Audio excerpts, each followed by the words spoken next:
আমরা পড়ব বৃদ্ধি ও বিকাশ। বৃদ্ধি কাকে বলা হয়?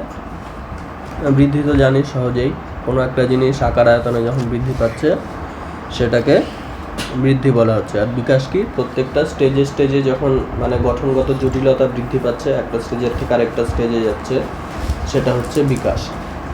ঠিক আছে?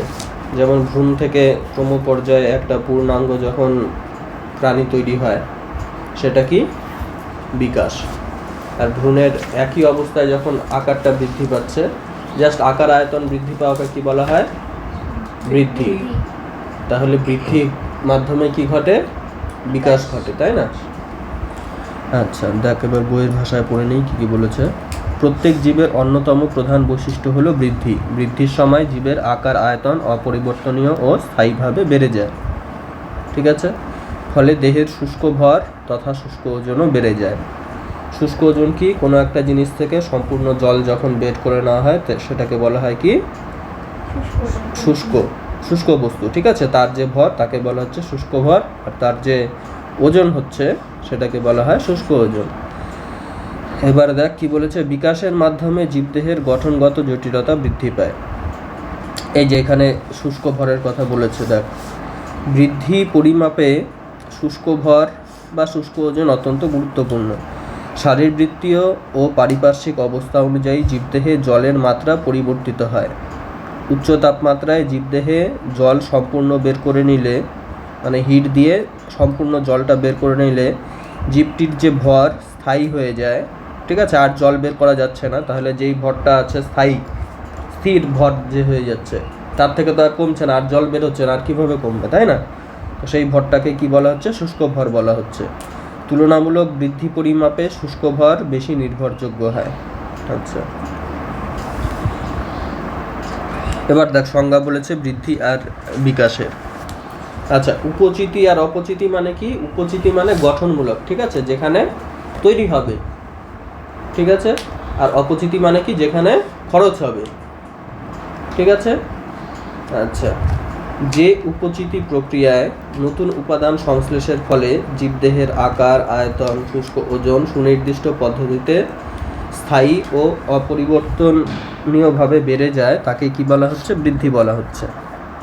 বোঝা গেল? তাহলে কি মনে রাখতে হবে যে উপচিতি প্রক্রিয়ায় গঠনমূলক প্রক্রিয়ায় কি হচ্ছে? উপাদান সংশ্লেষের ফলে, সংশ্লেষ মানে তৈরি হওয়ার ফলে নতুন উপাদান তৈরি হচ্ছে, তার ফলে জীবের আকার আয়তন আর শুষ্ক ওজন সুনির্দিষ্ট পদ্ধতিতে স্থায়ীভাবে বেড়ে যায়। এই কথাগুলো কিন্তু ইম্পর্টেন্ট, যেগুলো আমি দাগাচ্ছি। 1 উপচিতি, 2 হচ্ছে নতুন উপাদান সংশ্লেষ, 3 নাম্বার কি? স্থায়ীভাবে বেড়ে যায়, তাকেই বৃদ্ধি বলা হয়। আর কি বলেছে? বিকাশ।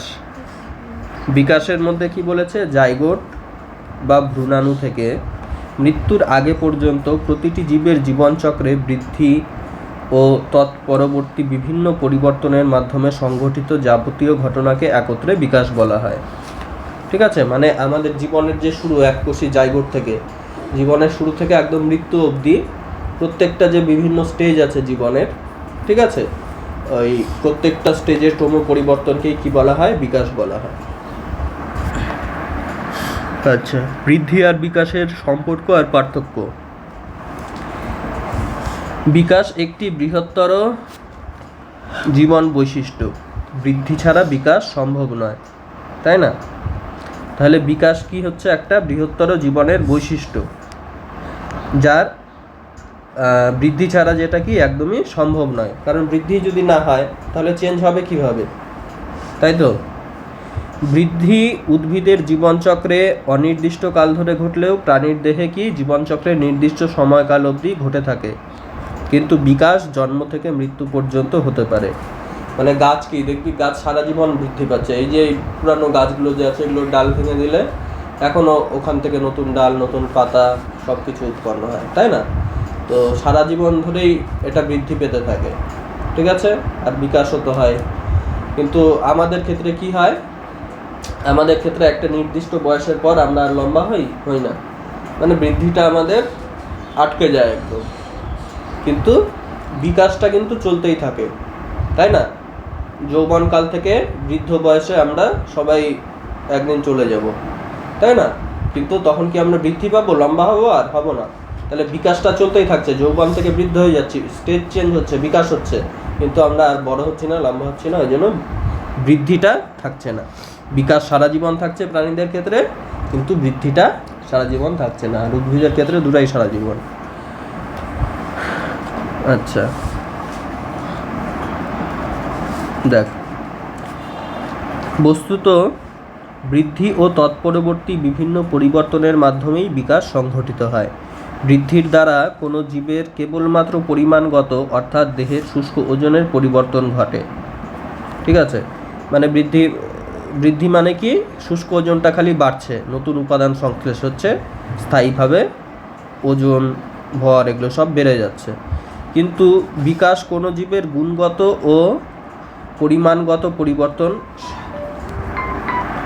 আচ্ছা দেখ, কিন্তু বিকাশ কোনো জীবের গুণগত ও পরিমাণগত পরিবর্তন সাধন করে।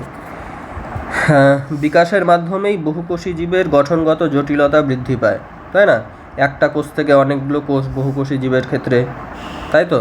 তারপর সেখান থেকে জীবনের বিভিন্ন স্টেজ, বিভিন্ন অঙ্গ তৈরি হওয়া, তারপরে অঙ্গতন্ত্র এইসব তৈরি হয়ে একটা পূর্ণাঙ্গ জীব তৈরি হওয়া, তাই তো? তারপর জীব তৈরি, মানে পূর্ণাঙ্গ জীব তৈরি হয়ে যাওয়ার পরেও শৈশব আসে, তারপরে কি আসে, কৈশোরকাল আসে, তাই না? তারপরে যৌবন আসে, বৃদ্ধ আসে, তারপর মৃত্যু হয়ে যায়।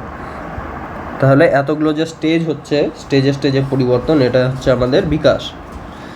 আচ্ছা, উদ্ভিদ দেহে সরল ও জটিল কলা এবং প্রাণীদেহে স্নায়ুকলা, রক্তকলা, অস্থিকলা ইত্যাদির উৎপত্তি ঘটে। আবার জীবের বয়ঃসন্ধি, বার্ধক্য, জরা প্রভৃতি অবস্থার সৃষ্টি হয়। এই যেইগুলো বললাম আমি এর আগে, ওটাই বলেছে। দেখ এবার কি বৃদ্ধির ধারণা। বৃদ্ধি হলো জীবের মৌলিক একটা বৈশিষ্ট্য। জীবন শুরু হয় নিষেকের পর সৃষ্ট এককোষী জাইগোট বা ভ্রূণাণু থেকে। জাইগোট কোষের যে বিভাজন হয়, সেই বিভাজনের দ্বারাই কি হয়, বৃদ্ধির শুরু হয়, যার মাধ্যমে জাইগোট ভ্রূণে পরিণত হয় এবং ভ্রূণ থেকে জীবের সৃষ্টি হয়, তাই না? জাইগোট থেকে ভ্রূণ, ভ্রূণ থেকে জীব। এই সময় কোষের সংখ্যা, আকার, আয়তন বেড়ে গিয়ে সামগ্রিক দেহের বৃদ্ধি ঘটে। বোঝা গেল? এই বৃদ্ধি বিভিন্ন বাহ্যিক শর্ত, যেমন সূর্যালোক, বিভিন্ন অভ্যন্তরীণ শর্ত কি আছে, যে ভেতরের জিনটা কেমন আছে, জিনটা কি সিগন্যাল দিচ্ছে, তারপরে হরমোন কেমন ক্ষরণ হচ্ছে, হরমোন কি সিগন্যাল দিচ্ছে, এইসব দ্বারা বৃদ্ধিটা কি হচ্ছে, নিয়ন্ত্রিত হচ্ছে, তাই না? বৃদ্ধির দশা, বৃদ্ধিকে সুস্পষ্ট তিনটি দশায় বিভক্ত করা যায়। কি কি? কোষ বিভাজন দশা, কোষের আকার বৃদ্ধিকরণ দশা, আর কি, কোষের বিভেদন দশা। আচ্ছা, কোষ বিভাজন দশা কি? কোষ বিভাজন মানে বুঝতেই পারছিস, একটা কোষ থেকে অনেকগুলো কোষ তৈরি হবে।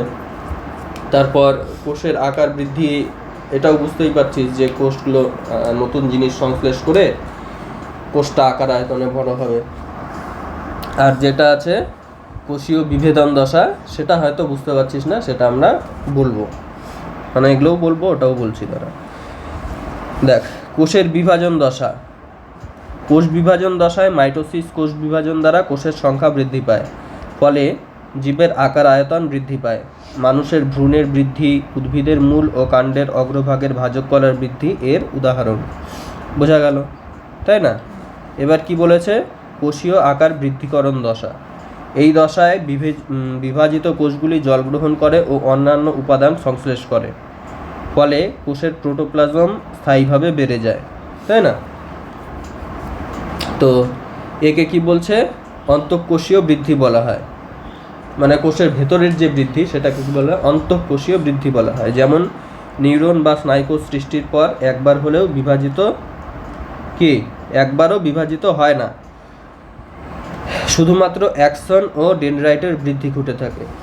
নিউরন যে আছে, নিউরন তো জানিস তোরা, নিউরনের ছবি এঁকেছিস, স্নায়ুকোষ, সেটা কি হয়, বিভাজিত হয়। আমরা কি পড়েছিলাম, নিউরন বিভাজিত হয় না কোনোদিন, তাই না? কিন্তু আকার আয়তনে তো বৃদ্ধি পায়। যখন আমরা ছোট্ট ছিলাম, তখন নিউরনের সাইজ যা ছিল এখন বড় হয়ে গেছে, এখন তো নিউরনের সাইজ নিশ্চয়ই বড়, তাই না? তাহলে এটা কি হচ্ছে, খালি বৃদ্ধি পাচ্ছে, অ্যাক্সন আর ডেনড্রনটা বৃদ্ধি পাচ্ছে। উদ্ভিদের ক্ষেত্রে ভাজক কলার ঠিক নিচের কোস্তরে এই বৃদ্ধিকরণ দশা দেখা যায়। ভাজক কলার নিচে যে কোষের স্তরটা থাকে সেখানেও এই বৃদ্ধিকরণ দশাটা, কোষের আকার বৃদ্ধিকরণ দশাটা দেখা যায়। এবার দেখ বিভেদন। এই দশায় পূর্ণ আয়তনের কোষগুলি পরিবর্তিত ও রূপান্তরিত হয়ে বিশেষ বৈশিষ্ট্যযুক্ত কলা আর কলাতন্ত্র গঠন করে। যেমন মানবদেহে বিভেদন দ্বারা স্নায়ুকোষ ও পেশিকোষের সৃষ্টি হয়, উদ্ভিদে জাইলেম ও ফ্লোয়েম কলার সৃষ্টি হয়। ঠিক আছে, মানে বিভেদনটা কি হয়ে গেল, একটা কোষ একটা বিশেষ কাজ করার জন্য বিশেষ রকম কোষে পরিবর্তিত হয়ে গেল, এটাকে কি বলা হচ্ছে, বিভেদন। ঠিক আছে, যেমন আমাদের জাইগোট অবস্থায় তো একটাই কোষ ছিল, তারপর জাইগোটটা বিভাজিত হয়ে অনেকগুলো কোষ হলো, অনেকগুলো কোষের মধ্যে কিছু কিছু কোষ কি হয়ে গেল, স্নায়ু কোষ তৈরি করে নিল, কিছু কিছু কোষ কি করে নিল, পেশি কোষ তৈরি করে নিল, কিছু কিছু কোষ আদার্স যে কোষগুলো আছে সেই কোষগুলো তৈরি করে নিল। তাহলে যেটা স্নায়ু কোষ তৈরি করে নিল সেটা কি আর বিভাজন হবে? হবে না। কিন্তু যেটা পেশি কোষ করেছিল সেটা তো বিভাজন হবে, তাই না? মানে একই কোষ বিভাজিত হয়ে কি হয়ে গেল, ডিফারেন্ট টাইপের বৈশিষ্ট্যযুক্ত ডিফারেন্ট কিছু কোষ তৈরি করলো, এটাকেই বলছি আমরা কি, বিভেদন। ঠিক আছে, সেরকম গাছের ক্ষেত্রেও জাইলেম ফ্লোয়েম কলা যেগুলো ওই সংবহন তন্ত্রে মানে পরিবহন তন্ত্রে জল যে নিয়ে যায়, গাছের জল নিয়ে যায়, তারপরে জলের সাথে খাবার নিয়ে যায়, খাবারটা তারপরে বিভিন্ন জায়গায় সাপ্লাই দেয়, জাইলেম আর ফ্লোয়েম যে কাজগুলো করে, ঠিক আছে, সেই কাজগুলোর জন্য বিশেষ ধরনের কলার প্রয়োজন হয়। সেটাও কি এক নর্মাল কোষগুলো চেঞ্জ হয়ে বিভেদিত হয়ে ওই কোষগুলো গঠন করে, জাইলেম আর ফ্লোয়েম। আচ্ছা, এখানে ছবি দিয়েছে দেখ, কোষের বিভাজন দশা, অন্তঃকোষীয় বৃদ্ধি, কোষটা বড় হচ্ছে, তাই না? আর কোষের বিভেদন দশা দিয়েছে দেখ, একটা নর্মাল কোষ থেকে কোথাও স্নায়ু কোষ তৈরি হচ্ছে, কোথাও পেশি কোষ তৈরি হচ্ছে। আচ্ছা, এবার কি, মানব বিকাশের বিভিন্ন দশা, লাস্ট টপিক এই চ্যাপ্টারের। সময়ের সঙ্গে মানুষের জৈবিক, মানসিক, আবেগ সংক্রান্ত পরিবর্তনকে মানব বিকাশ বলা হয়। মানব বিকাশে প্রধানত 5টি দশা দেখা যায়। ঠিক আছে, একটা সদ্যজাত, তারপরে শৈশব, বয়ঃসন্ধি, তারপরে পরিণত দশা বা যৌবনকাল যেটাকে বলে, তারপরে কি অন্তিম পরিণতি বা বার্ধক্য। সদ্যজাত, ভ্রূণের প্রসব থেকে প্রথম মাস পর্যন্ত সময়কালকে কি বলা হয়, সদ্যজাত। তাহলে ফার্স্ট 1 মাসকে কি বলা হচ্ছে, সদ্যজাত। এই দশায় সদ্যজাতের বেশ কিছু পরিবর্তন দেখা যায়, যেমন কি এই সময় মায়ের মুখ, প্রাথমিক বর্ণ, শব্দ, আলো প্রভৃতি চিনতে পারে, এই সদ্যজাত যে স্টেজটা আছে এই সময়। তারপরে কি, কান্না হলো এদের একমাত্র মনের ভাব প্রকাশের উপায়, শুধু কাঁদে, আর কিছু করতে পারে না। জন্মের ঠিক পর দেহের ওজন সামান্য হ্রাস পেলেও তারপর বৃদ্ধি দ্রুত গতিতে ঘটে। তাহলে জন্মের ঠিক পর কি হয়, ওজনটা কমে যায়, তারপরে বাড়তে থাকে সমানে। তারপর শৈশব বলেছে, জীবনের কি 2য় মাস থেকে 10 বছর বয়স অবধি। ঠিক আছে, এই সময়কালটাকে শৈশব সময়কাল বলা হয়। সদ্যজাতের তুলনায় মাথার আকার দেহের সাপেক্ষে কি ছোট হয়। তাহলে যখন সদ্যজাত ছিল তখন মাথাটা দেহর থেকে অনেকটা বড় ছিল, ঠিক আছে, কিন্তু যখন শৈশব হয় তখন দেহর থেকে মাথাটা কি ছোট, তাই না? তবে হাত পা তুলনামূলকভাবে বেশি বৃদ্ধি পেতে থাকে। এবার কি বলেছে, শিশুর বৃদ্ধি মাঝারি মাত্রায় ঘটে। ওই সদ্যজাতর বৃদ্ধি যেমন তাড়াতাড়ি হচ্ছিল, এখানে তাড়াতাড়িটা হয় না, মাঝারি মাত্রায় ঘটে। ধীরে ধীরে চেষ্টীয় ক্রিয়াগুলি যেমন লিখতে পারা, তারপর কি দৌড়ানো প্রভৃতি, এগুলো শেখে, তাই না? এবার কি বলেছে, শিশুদের বুদ্ধি, স্মৃতি, সমস্যা সমাধানের দক্ষতা ক্রমশ বৃদ্ধি পেতে থাকে। ভয়, আনন্দ প্রভৃতি আবেগের বহিঃপ্রকাশ শুরু হয়। পক্ষান্তরে অন্যের জন্য চিন্তা করার মতো সূক্ষ্ম অনুভূতির বিকাশ ধীরে হয়। ঠিক আছে, মানে নিজেকেই চিনতে শেখে, শৈশবকালটা কি নিজেকে চিনছে, খালি নিজে কিভাবে রিয়াকশান দেবে, ঠিক আছে, ওই সবই এই সময় গঠিত হবে। অন্যদের কি ফিল হচ্ছে না হচ্ছে ওগুলো ভাবতে শেখে না শিশুরা, বোঝা গেল? এবার বয়ঃসন্ধিকাল। শৈশব ও পরিণত দশার অন্তর্বর্তী পর্যায় কি? বয়ঃসন্ধিকাল। মানে যৌবনকাল আর শিশুকাল, এদের মাঝখানের সময়টাকে কি বলা হচ্ছে? বয়ঃসন্ধিকাল। এর সময়কাল কি? 10 থেকে 19 বছর অবধি। ঠিক আছে, ওই জন্য একে কি বলা হচ্ছে? টিনেজার বলা হয়। থাকুক, WHO যেটা বলেছে সেটা হচ্ছে কি 10 থেকে 19 বছর। বিভিন্নভাবে বিভিন্ন থাকতে পারে, এক এক জায়গায় এক একটা মানা হয়। তো 11 পর 11-12 পর 13, 14, 15 এভাবে 19 অবধি যেহেতু চলতে থাকছে, টিন বলা হয়, এই জন্য এটাকে টিনেজার বলা হয়। ঠিক আছে, ব্যক্তি, লিঙ্গ, পরিবেশ ও অঞ্চল ভেদে বয়ঃসন্ধি আগমন এর সময় বিভিন্ন হয়। বললাম যে এক এক জায়গায় এক এক রকম হয়, তাই না? এক একটা অঞ্চলে এক একটা পরিবেশে এক এক রকম হয়। যৌন হরমোনের প্রভাবে সাধারণত 10 থেকে 12 বছর বয়স থেকেই কিছু শারীরিক ও মানসিক পরিবর্তনের বহিঃপ্রকাশ শুরু হয়, যেমন দ্রুত দৈহিক বৃদ্ধি ঘটা, যৌন চেতনার উন্মেষ ঘটা, তারপর কি বিপরীত লিঙ্গের প্রতি আকর্ষণ সৃষ্টি হওয়া, মনোযোগ, চিন্তা শক্তি, স্মৃতি, বিশ্লেষণ ক্ষমতা ও বুদ্ধির দ্রুত বিকাশ ঘটে। বুদ্ধির দ্রুত বিকাশ তো তোদের ঘটতেছে না, বাকিগুলা ঘটতেছে খালি। এই বয়সে ঝুঁকি নেওয়ার প্রবণতাও যথেষ্ট বৃদ্ধি পায়, তাই না? এটা তোদের আছে, সাহস হয়ে গেছে বেশি। তারপর কি বলেছে? পরিণত দশা 19 বছর থেকে 60 বছর অবধি সময়কালকে কি বলা হচ্ছে? পরিণত দশা বলে গণ্য করা হয়। এই সময়ে দৈহিক বৃদ্ধি বয়ঃসন্ধিকালের তুলনায় কি হ্রাস পায়। ঠিক আছে, অতটা স্পিডে বৃদ্ধিটা হয় না, আস্তে আস্তে হয়।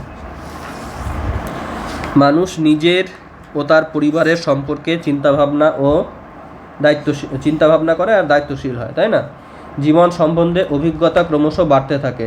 এবার কি? বার্ধক্য বা অন্তিম দশা।